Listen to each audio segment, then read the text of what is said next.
everybody, welcome back to my channel. My name is Joanna G. Holden, and I am a fantasy author and an author tuber, and my channel is all about fantasy, series building, and writerly things in general. Today's video is all about how I recruited beta readers for my middle grade fairy tale retelling Snow Dust, how I went through the process, and the end results that I have now. So I'm sharing this process with you. I hope that you enjoy this video. If you are interested in fantasy writing and in series building and in writerly, like writing journeys and inspiration, then feel free to subscribe and go ahead and click the little bell. Wait, it's on this side. I think it's on this side. Click the little bell so you know as soon as my videos come up. I do try to post every week, but sometimes I get to sneak in an extra video. Sometimes I have to miss a week, so it's not always exactly on the same day of the week every week. Because I am also a stay-at-home mom, so like life gets busy real fast. Okay, well let's launch right into the video then. So of course the first question, I'm going to scoot over a little bit because I feel like I'm not symmetrical. There, now I'm symmetrical.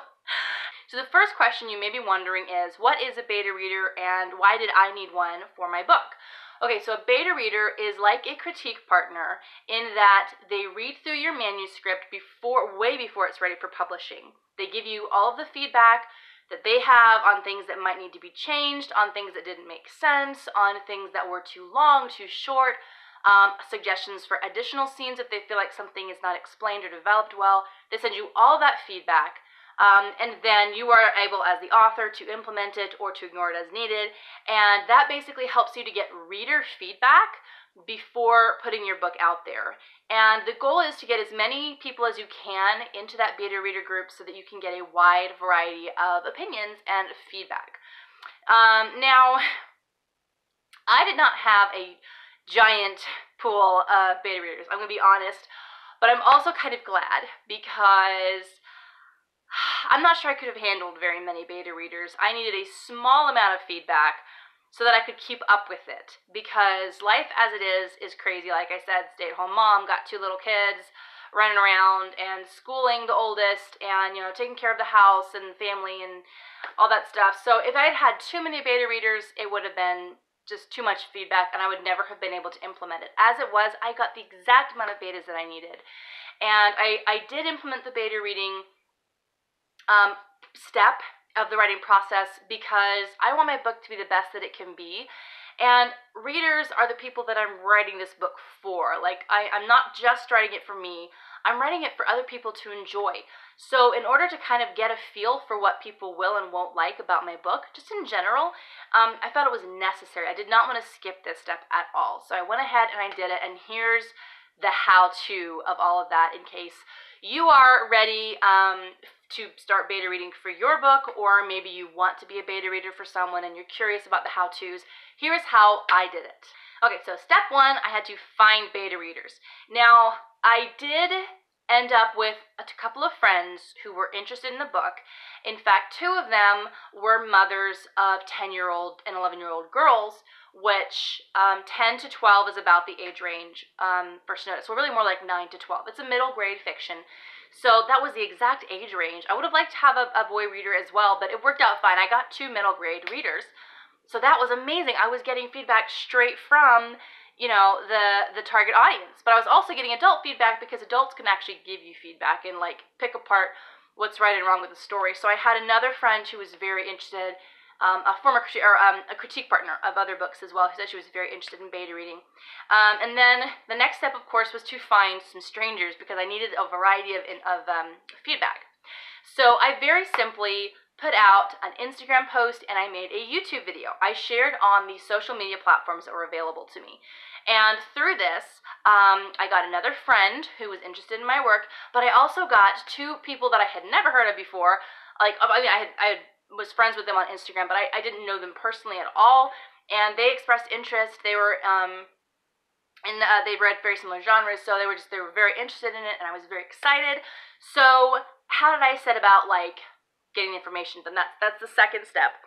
And for this, I added a link in my video and on my Instagram post, and I think somewhere else too, I can't remember, but I put a link to a questionnaire. It was a blog, or it was a web page on my website. It's hidden on my website. You can't like go to my website and find it. Only I can go there and find it.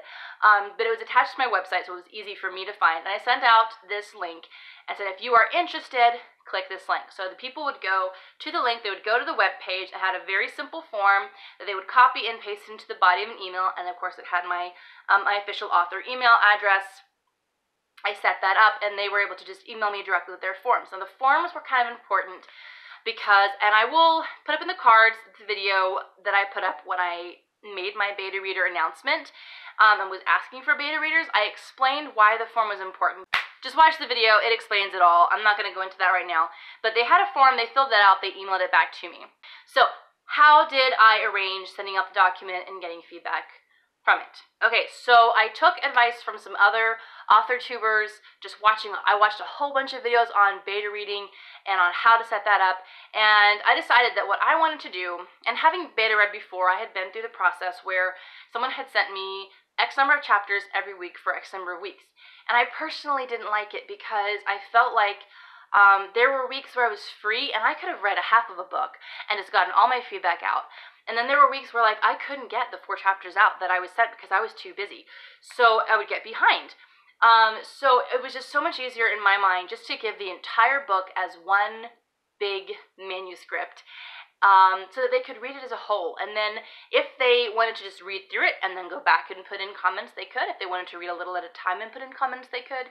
But I sent out the entire manuscript after, of course, sending an introductory email. I guess I should say that. I did send out an introductory email explaining obligations, explaining the time frame, which it was a 3-week time frame from the beginning of July to about the middle of July, or I guess three-quarters of the way through July. I sent out an introductory email, and then I created wow, that almost came out weird. A Google document. I created a Google document with the book, and it was separated into chapters so that I could go through and click chapters as I needed to. And I opened it up, I shared them with these people's email addresses and allowed them to make comments. So not suggested changes, but comments. They're allowed to make comments all throughout the document.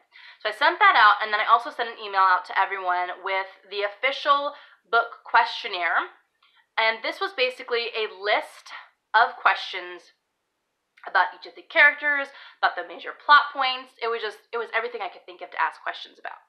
Ugh, you guys, I am so sick of coughing. I've been coughing for like 3 months.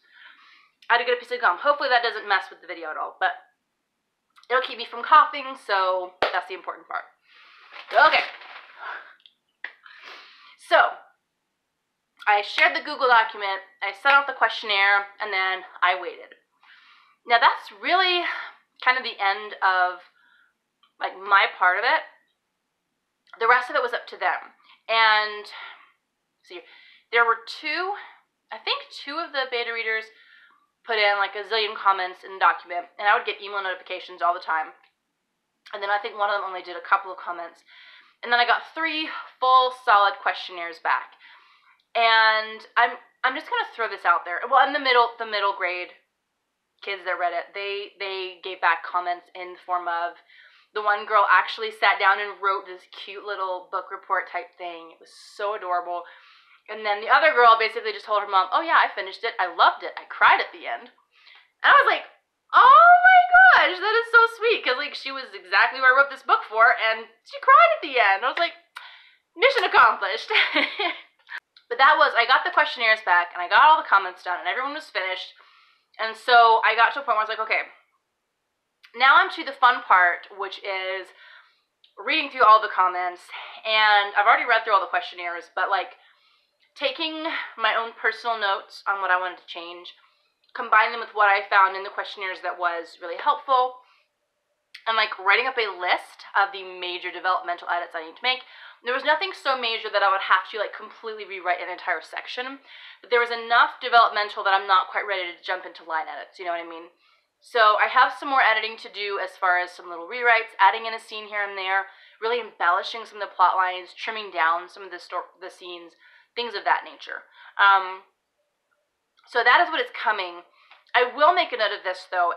If you are going to be entering into the beta reading process, and you are sending your manuscript out to people, and this I think will probably happen when reviews start coming in too, but I found it so hilarious I had 2 questionnaires come back that were both very well thought out. Like, I got a ton of great information from them. But when it came to several key moments in the plot, I got like polar opposite reviews. It was hilarious. One of them was saying that like they felt the pacing was perfect and the emotions were high and they're on the edge of their seat, and the other one was like, yeah, no, it really didn't resonate with me at all. And it was comical to me, honestly. I thought it was hilarious, but it was also, it just reaffirmed to me that I, as the author, and you as the author of your book, we are the only ones who can, in the end, decide what is right for our books. And as a reader, when I went through those plot points and I was reading them, I felt all the feels. I was emotionally invested, and I was on the edge of my seat, and I was actually like, felt my heart racing a little bit as I was writing it, and it was there. All the emotion was there for me. So when it comes down to it, of course I'm going to try to amp up the feelings. I'm going to take the advice from the one beta who didn't find it very compelling. I'm going to try and, tweak it as best I can and really pull on the heartstrings.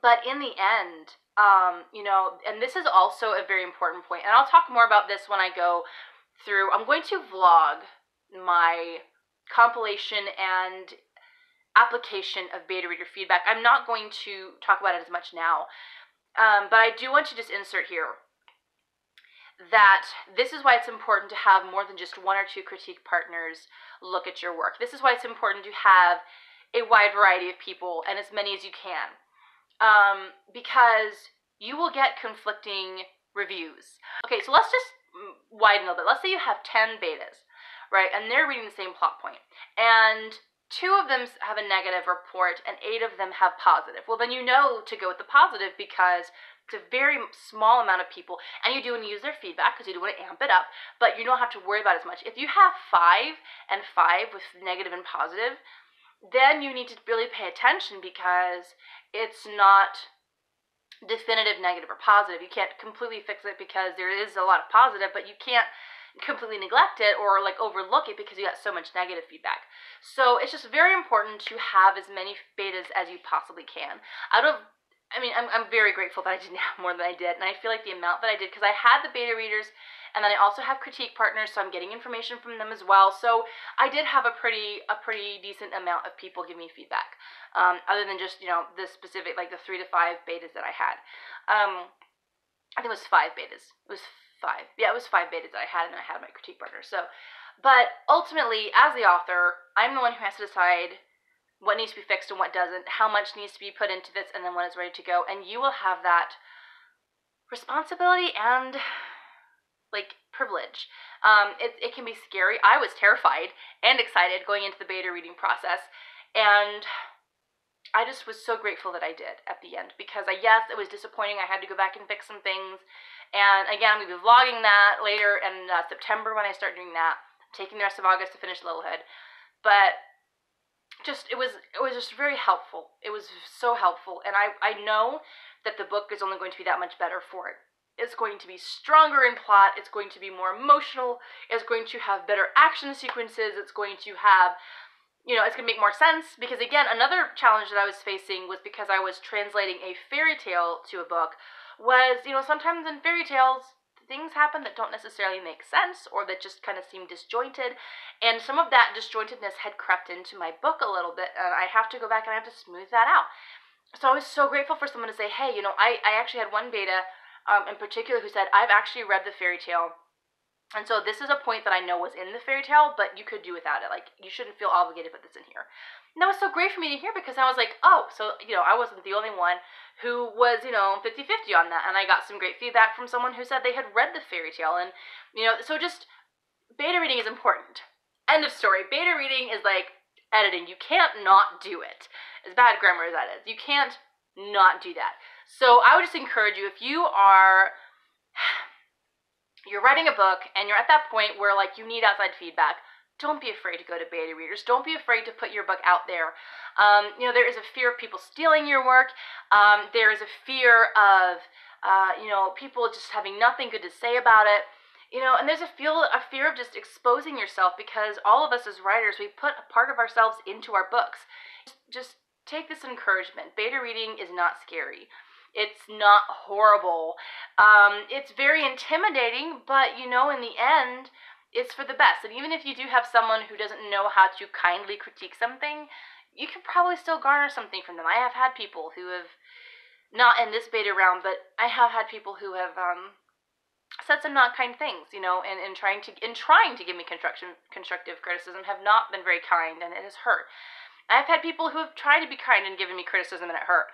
So just don't be afraid. And I hope that you get as much out of your beta reading experience as I got out of this one. I am so excited to get to vlog the application of the beta reader feedback into Snowdust. Again, that will be September before that comes because I haven't gotten to that part of the writing process yet. Still working on Littlehead. But yeah, that is the end of this video. I hope that you enjoyed it. If you did, please click the like button. That goes a long way to support me and my channel. And again, if you're not subscribed and you want to be getting more writerly tips and advice and hacks and some writer life stuff, then just go ahead and click that subscribe and the notification bell. And comment below about where you are in your writing project. Are you in the first draft? Are you in the pre-writing? Are you in the editing? Are you getting ready to publish? Where are you at? And we can talk about that in the comments. I love you all. I hope you have an amazing rest of the week writing, and I will see you in my next video. Bye.